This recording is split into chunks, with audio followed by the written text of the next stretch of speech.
doctora Nicoleta.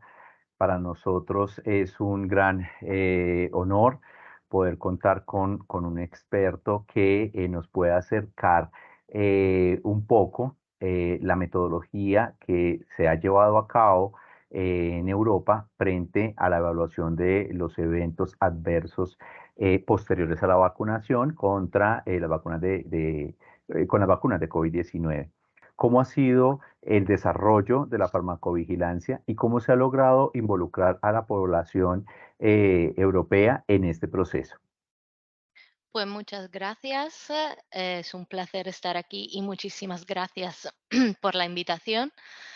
Estos son los puntos que vamos a tratar hoy. Vamos a ver unos aspectos generales de farmacovigilancias, en concreto unas definiciones, y luego vamos a entrar en el particular de lo que fue nuestro estudio en Europa. Primero de todo, aquí os dejo esta imagen porque para deciros que para evaluar si un medicamento es realmente eficaz y sobre todo si es seguro, o sea que no perjudica a la salud, ese se somete a una larga serie de estudios. Primero, unos ensayos preclínicos que se realizan en laboratorios y en animales. Y luego estos estudios van a ser hechos en seres humanos y se llaman ensayos clínicos. Y están constituidos por tres fases: fase uno, fase 2 y fase 3. Y se van a evaluar una serie de aspectos. Luego, una vez que el medicamento ha demostrado que tiene una eficacia suficiente en relación con los posibles riesgos, esto significa que tiene una relación riesgo-beneficio favorable. Todos los datos derivados de las evaluaciones preclínicas y clínicas se recogen en un expediente que se presenta a la autoridad competente. Por ejemplo, nosotros en Italia tenemos el AIFA, que es la Agencia Italiana de los Medicamentos, para solicitar el registro y sucesivamente la autorización a la comercialización. ¿Y qué es lo que pasa? Que seguimos, después de su aprobación y autorización y comercialización, a seguir todo que son los aspectos de seguridad de estos medicamentos. Y entramos en lo que que se define como fase 4. Fase 4 o también dicha post-marketing, fase post-marketing, después de la comercialización, o farmacovigilancia. Y aquí os pongo unas definiciones. La farmacovigilancia es el conjunto de actividades que contribuyen a la protección de la salud pública y tiene por objeto lo de identificar, evaluar, comprender y prevenir los efectos adversos que pueden estar relacionados con el uso de medicamentos para así garantizar una relación beneficio-riesgo favorable para la población a lo largo del tiempo. Y básicamente se basa en la recolección de reportes espontáneos. Estos reportes espontáneos son notificaciones de sospechas de reacciones adversas a los medicamentos. Esto no se limita solo, la farmacovigilancia no se limita solo a esto, a recoger informaciones, a la recolección de reportes espontáneos, sino también la evaluación cuidadosa y rutinaria de estas notificaciones ofrece un método más rápido para identificar posibles señales de seguridad. Perdón. ¿Y qué es un señal de seguridad?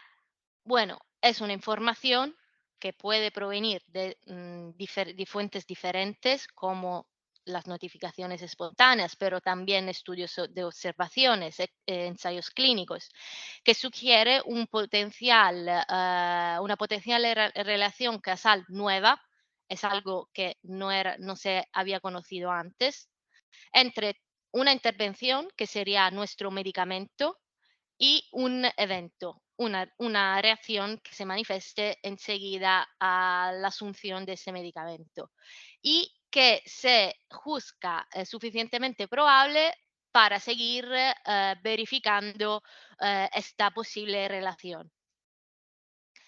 Y estas son diferentes fuentes de informaciones para,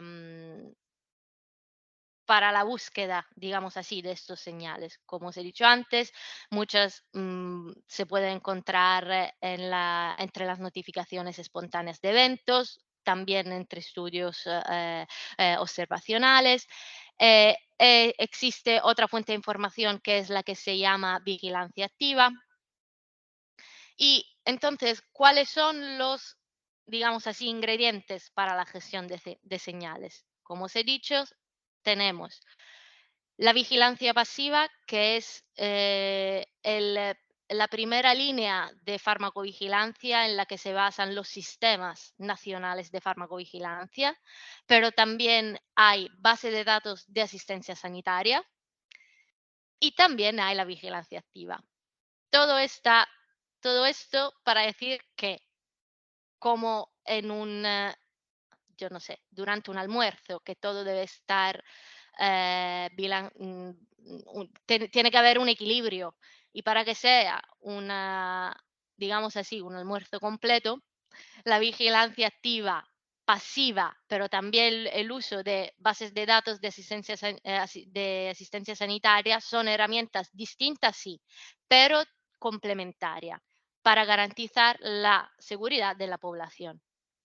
No existe sí, existe una sin existir la otra, pero cuanto más son integradas las informaciones que derivan de diferentes fuentes, más completa será la información sobre determinados temas de seguridad.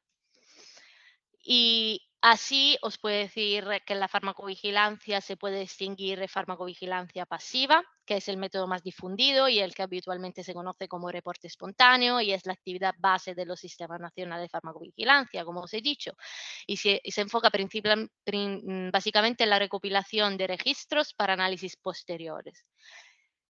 La farmacovigilancia activa se centra en la detección en tiempo real de posibles reacciones adversas a los medicamentos y el ciudadano, la población, está involucrada, tiene un papel activo. Y vamos a ver lo que hicimos en Europa.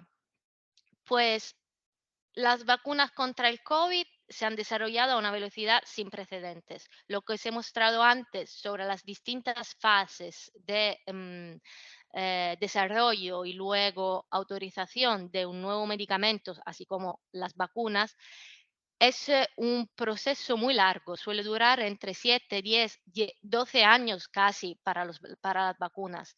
Y en el caso de las vacunas COVID, su desarrollo ha sido realmente a una velocidad sin precedentes.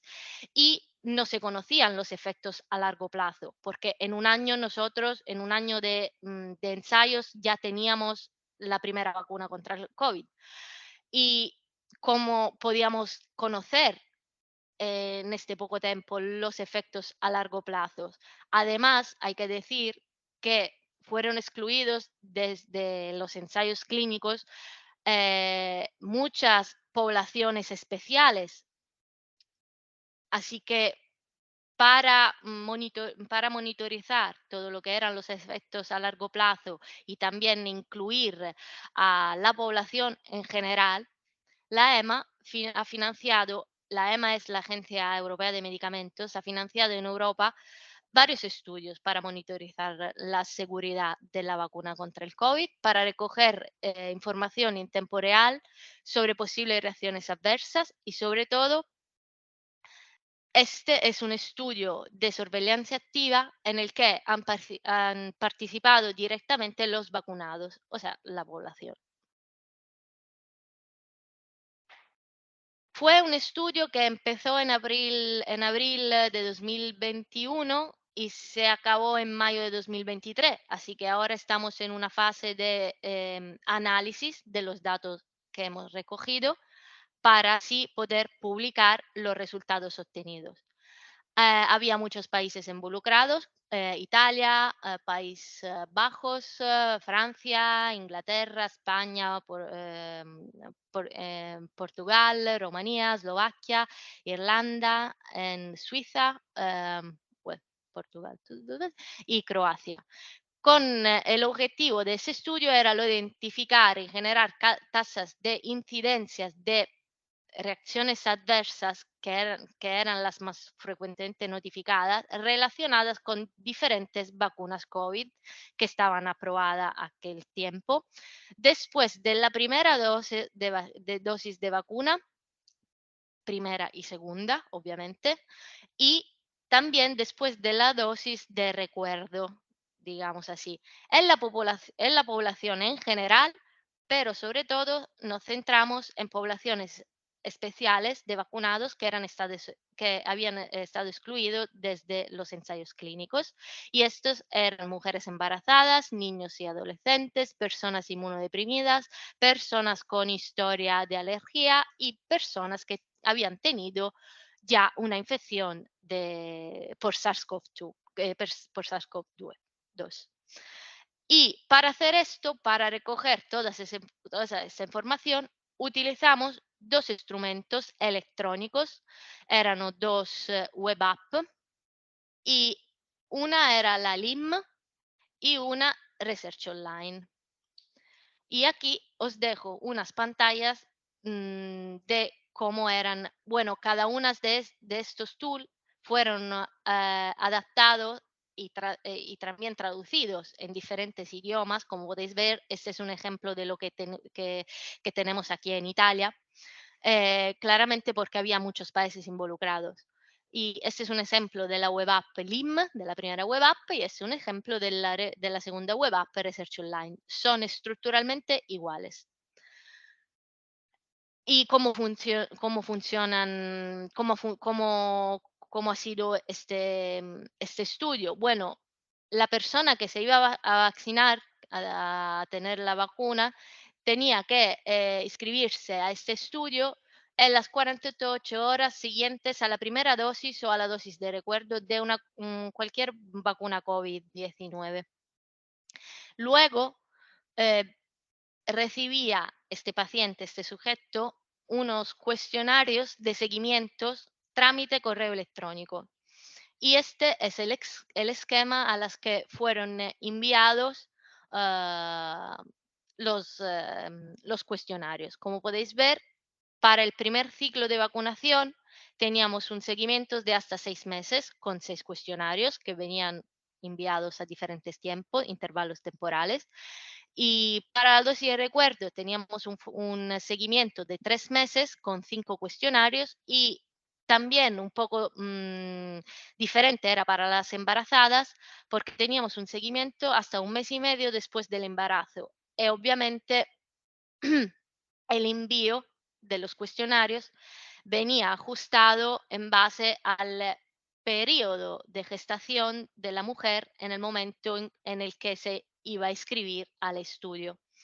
Los cuestionarios de seguimientos contenían informaciones sobre reacciones adversas que podían ser solicitadas o no solicitadas.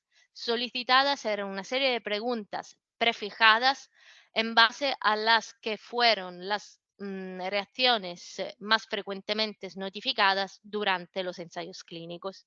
También venían preguntadas informaciones sobre infecciones por SARS-CoV-2, y también se hacía un seguimiento de las reacciones adversas notificadas previamente. Aquí os mostraré un ejemplo de lo que fue el cuestionario de base. El cuestionario de base recogía informaciones para caracterizar a los vacunados, informaciones sobre el sexo, la edad, el tipo de vacuna que había recibido, si había una determinada historia clínica con comorbilidades, y si también estaba tomando alguna medicación. y luego los cuestionarios de follow-up que fueron adaptados también en función de las diferentes categorías de poblaciones al que estaba dirigido. Por ejemplo, y eran informaciones dirigidas a personas alérgicas, inmunocomprometidas, aparte de tener una estructura común para toda la población, se hacían preguntas específicas para caracterizar estos vacunados que pertenecían a estas a estas poblaciones especiales. Y en el follow-up recogíamos toda información sobre las posibles reacciones adversas que se habían manifestado después de la vacuna contra el COVID. Para vehicular este estudio entre la población a nivel nacional y cada uno de los países hizo esto, hemos también desarrollado un material informativo y también en este caso lo hemos adaptado a las diferentes a las diferentes poblaciones a las que nos dirigíamos. Esta, por ejemplo, era material informativo general del proyecto en Italia. Luego lo hemos adaptado y esto era específico para mujeres embarazadas, para niños, para el booster, pero también nuestra agencia reguladora nacional nos pidió que mm, desarrolláramos una serie de infografías para tranquilizar a la población y para que la población confiara en el sistema sanitario. Y hemos recogido toda la evidencia, desde toda la evidencia que estaba disponible hasta aquel momento, y la hemos recogido en estas infografías. En general, para niños sobre todo, para mujeres embarazadas y para la dosis de recuerdo para tratar de responder a aquellas dudas que podía tener la población sobre, no sé, si tengo que vacunarme, no tengo que vacunarme, cuáles son los efectos a las que puedo enfrentarme, está bien vacunarme si estoy embarazada y en mi hijo, tengo que vacunar a mi hijo también, cuáles son los problemas de seguridad que podrían dar.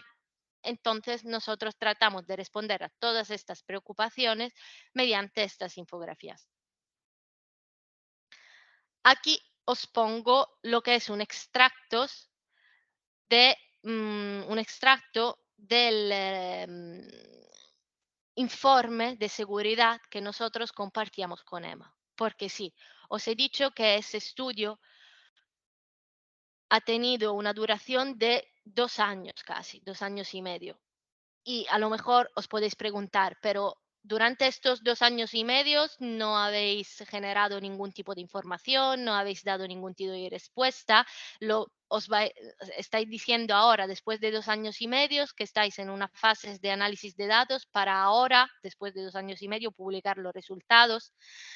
Y después de 2 años y medio, ¿a qué sirven los resultados? Vamos a ver, tenéis que dar respuestas en tiempo real. Por esto estáis haciendo un estudio de vigilancia activa. Bueno, hay que decir que nosotros durante todos estos 2 años compartimos informes de seguridad periódicos con la EMA, la Agencia Europea de los Medicamentos, para informar sobre la información que habíamos recopilado, la información recopilada hasta aquel momento. Y esto es para daros una idea de los números que hemos logrado conseguir de vacunados que se han involucrado en el estudio, pues son números bastante elevados, como podéis ver. Y hemos visto que la mayor parte de las reacciones adversas que fueron reportadas fueron reportadas desde un punto de vista de los vacunados. Y quiero decir, eran los vacunados mismos que reportaban las reacciones que habían tenido. Y fueron básicamente reacciones en el sitio de inyección, un poco de dolor, un poco de endurecimiento, que se iban enseguida, a los 2 días ya se habían ido, y algunas reacciones definidas sistémicas porque estaban relacionados con un poco de fiebre, un poco de dolor de cabeza, náusea y vómito. Y estas también fueron transitorias. Y es importante decir que de todo esto surgió que en cuanto a reacciones adversas graves, solamente fueron identificadas un 0,5% de reacciones adversas graves tras la primera dosis y un 0,3% de reacciones graves después de la dosis de recuerdo. Y muchas gracias por su atención. Espero no se haber aburrido demasiado y de ser estada bastante clara sobre este tema. Muchas gracias. Doctora Nicoleta, gracias a usted por esa presentación. Como va a ser esto difundido en el país, tal vez hacer por el tema de la traducción, para nosotros esta dosis de recuerdo vendría a ser como la dosis de refuerzo que se recibieron aquí en el país, solamente como por esos temas de precisión para las personas que vayan a tener acceso a esta grabación. Doctora Licoreta, quiero permitir hacerle un par de preguntas sobre la metodología que se utilizó en este ejercicio y es la infografía que se logró desarrollar. eh, ¿Qué medios se utilizaron para hacerlo llegar a la población? Muchas gracias por la pregunta. Primero, vamos a ver, os cuento nuestra experiencia en Italia, pero ya sé que va a ser la misma en todos los países que estaban involucrados en el estudio. Bueno, seguramente lo primero fue compartir toda la información en las redes sociales de todas las instituciones involucradas, porque a nivel nacional no solo se creó una red internacional entre países, pero también cada país luego tenía su red para la divulgación de estas informaciones. Quiero decir, participaron em, universidades con sus propias redes sociales, sociedades nacionales de farmacologías, asociaciones de pacientes para la promoción del estudio. Seguramente esto fue lo primero. Y luego también, a lo largo de todo el territorio nacional, obviamente teníamos diferentes sitios para la vacunación. Y ahí había personas físicas que promocionaban el estudio. También em, hemos desarrollado un video para explicar lo que era, de qué iba el estudio y cómo también participar y también la compilación, cómo tenía que ser la compilación de los cuestionarios, para dar una suerte de guía a la población de cómo iba a ser el proyecto. Y también el recorrido que iba a hacer toda la información que ellos compartían con nosotros. Perfecto, y súper claro, gracias, doctora. Otra pregunta que quiero hacerle es, al principio de la presentación nos indicaba, y eso es, por supuesto que para nosotros también es claro, la velocidad con la cual se hicieron estos estudios, pues estábamos en pandemia, necesitábamos, por supuesto, proteger a la población. ¿Cómo percibió la población italiana y si tuviese acceso a la percepción de la población europea en general sobre la velocidad a la cual se desarrollaron estas vacunas? ¿En algún momento ellos percibieron que por la forma en cómo fue este desarrollo, se hubiese omitido algún paso que pusiera en riesgo la seguridad de estas vacunas? Mm, yo no creo que fue ese el principal problema. Quiero decir, no fue tanto el tema de que se pudieran haber omitido algunos pasos. Yo no creo que fue eso, pero seguramente el hecho de que fue un desarrollo tan rápido, pues sí, hacía surgir algunas dudas en tema de seguridad y de eficacia también.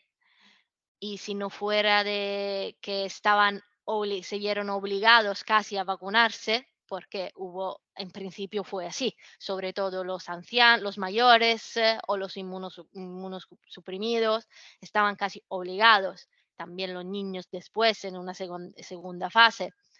Seguramente el hecho de que fue un desarrollo tan rápido, alguna duda sobre la seguridad, sí, pero no porque estaba relacionado con algún paso que no podía estar cumplido en la fase de desarrollo, siempre porque la población sabe muy poco sobre este tema. Yo creo que deberíamos informarles también sobre lo que es realmente todo el recorrido de del desarrollo de un medicamento, todos los pasos, todo lo que es, porque es verdad que fueron desarrollados y autorizados en tan solo un año, pero las agencias regulatorias que están detrás para garantizar la seguridad de estos fármacos o vacunas, en este caso específico, están pendientes de monitorizar rutinariamente y constantemente las informaciones. Las casas farmacéuticas estaban obligadas a compartir periódicamente todos los resultados que conseguían cada día con las agencias y solo en este modo podían garantizar la seguridad. Entiendo. Y una pregunta final es, desde su punto de vista como farmacéutica y como experta que estuvo involucrada de lleno en este ejercicio de recoger la información de las personas y ya teniendo en crudo, porque entiendo yo que se está trabajando con los resultados, pero en este punto, con los resultados que se tienen, ¿cuál es su percepción del resultado de este ejercicio y desde su punto de vista como experta considera cuáles han sido las bondades o no de la vacunación? Bueno, antes de todo hay que decir que no hablamos de eficacia, porque no hacemos estudios de eficacia en este caso, pero solo de seguridad. Y desde el punto de vista de seguridad, eh, hablan los datos. Hemos visto que las reacciones más frecuentemente notificadas son las que todo el mundo conoce, como puede ser dolor en el sitio de inyección, que duran muy poco tiempo, porque ya en 48 horas después de la vacunación se ha ido.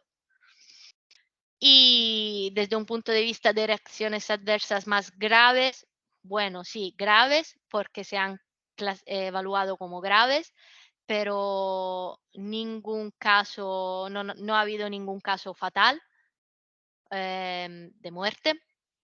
Y, y los casos más graves han podido ser por ejemplo, dolores abdominales muy fuertes,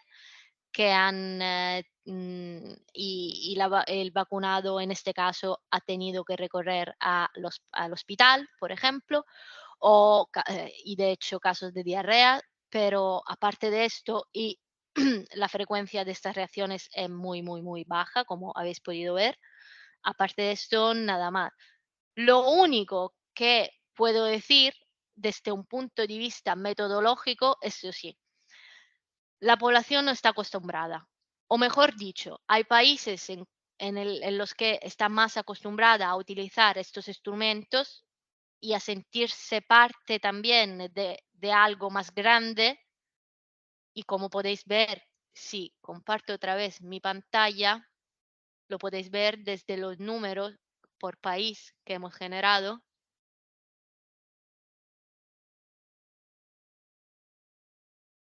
aquí.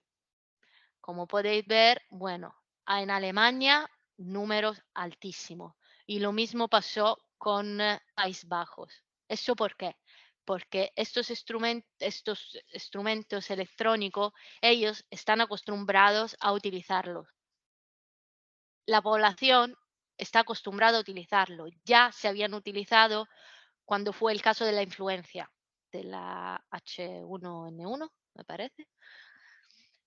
Y en otros países, en otros países es algo nuevo, pero si tratamos de formar a la población y centrarnos más en este aspecto de educación, em, yo creo que estas herramientas pueden ser muy, muy, muy, digamos, aprovechables. Quizá no es, quizá no, si esperamos que no tenemos que utilizarlos en un futuro, pero yo creo que tener unas herramientas ya listas y que la población ya la conoce, la maneja, puede ser muy, muy útil para hacer estudios de este tipo y dar respuestas en tiempo real y prontamente. Sí, es verdad, esto tiene que Desde un ir. punto de sí, desde un punto de vista de seguridad, pero no hemos encontrado ninguna inferencia con las evidencias, también incluidos en aquellas poblaciones que no estaban incluidas. Sí, puede haber una mayor, mayor frecuencia de reacciones, en los, que habían tenido ya COVID antes de la vacuna, pero esto ya se sabe. Y otra vez repito que son reacciones que ya se conocen muy bien, no son graves y que son transitorias. Perfecto, doctora. Sí, definitivamente para el poder involucrar a la población tiene que venir acompañado con un ejercicio de capacitación, por supuesto, ¿no? Eso es importante y creo que es algo que se debe replicar en absolutamente todas las regiones.